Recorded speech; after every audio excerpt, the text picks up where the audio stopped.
It's the 1990s and I see this documentary on TV.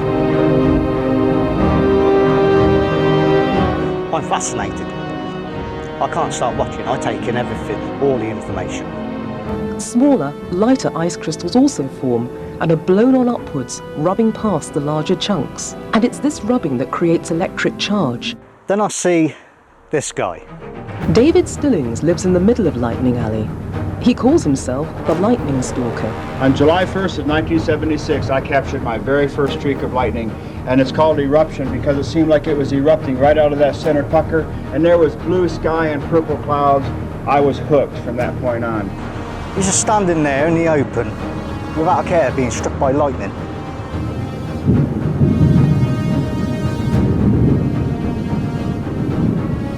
Oh, this is great. I'll tell you what, this year has been so bad because we haven't had any nighttime storms.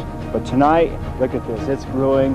Oh yeah, it's here and I'm excited. This is when I knew I wanted to get that shot, but I'm terrified of being outside during thunderstorms.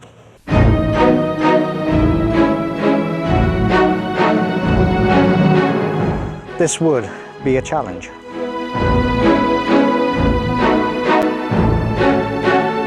I also didn't have the gear to do such a thing. So 20 years pass, I now have a Nikon Z6. I also have a car. I can finally go for it.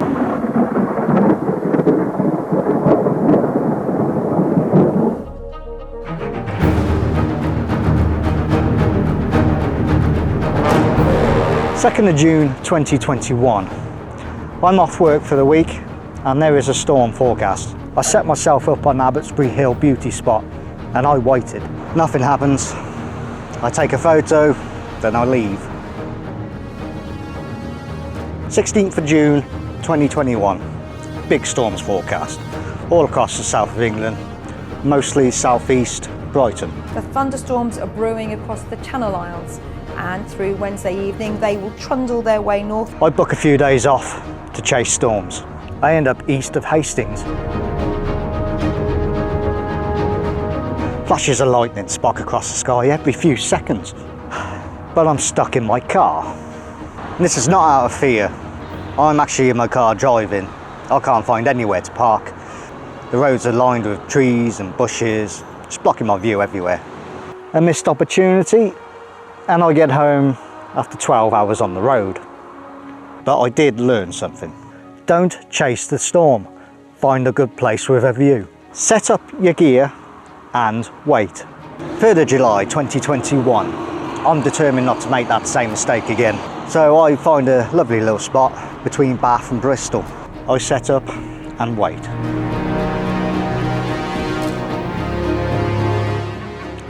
And wait. Nothing. I call up some friends, spend the night, get drunk. 23rd of July. I've been keeping an eye on the forecast all week. Friday comes and it's looking good. I am working, boss, I say as I look at the real-time lightning map for the 1000th time that day. The storm is forecast to hit Weymouth about 1 AM, but it hits much sooner, 8:30 PM. It's early. My gear, thankfully, ready to go. So I grab it all and take the 10-minute walk to my planned location. Because it's early, the tide's in, I can't set up there.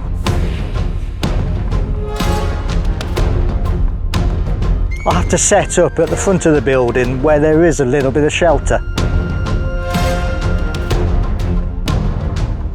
I'm ready to go. I start the interval timer on my camera and I hope to get the shot. The setting sun casts an awesome red rainbow and tints the clouds a near crimson.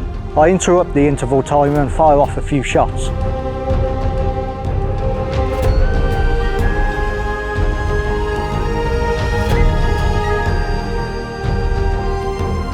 The camera again is taking shots in wait for a strike. Flash! It was too far right, out of shot. Flash! Again, out of shot. I don't dare move the camera, so I wait. I hold on. 1.5 hours later, dead center of frame. A glorious cloud-to-ground bolt strikes right over the pavilion. Did I get it? Could I be so unlucky that it struck in the 1 second between exposures? I check the camera, I look at the previous shot I'd just taken.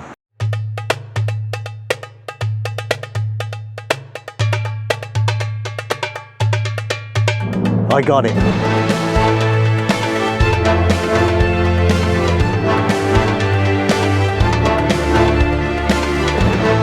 I celebrate, do a little dance. A woman behind me laughs. I don't care, I got the shot. It gave me that feeling again. That feeling you get when you capture something amazing for the first time. It happened on my first Milky Way shot. The first time I recorded cinematic footage with my Mini 2 drone. The first time I captured the Andromeda Galaxy with a star tracker. And now I had that feeling again.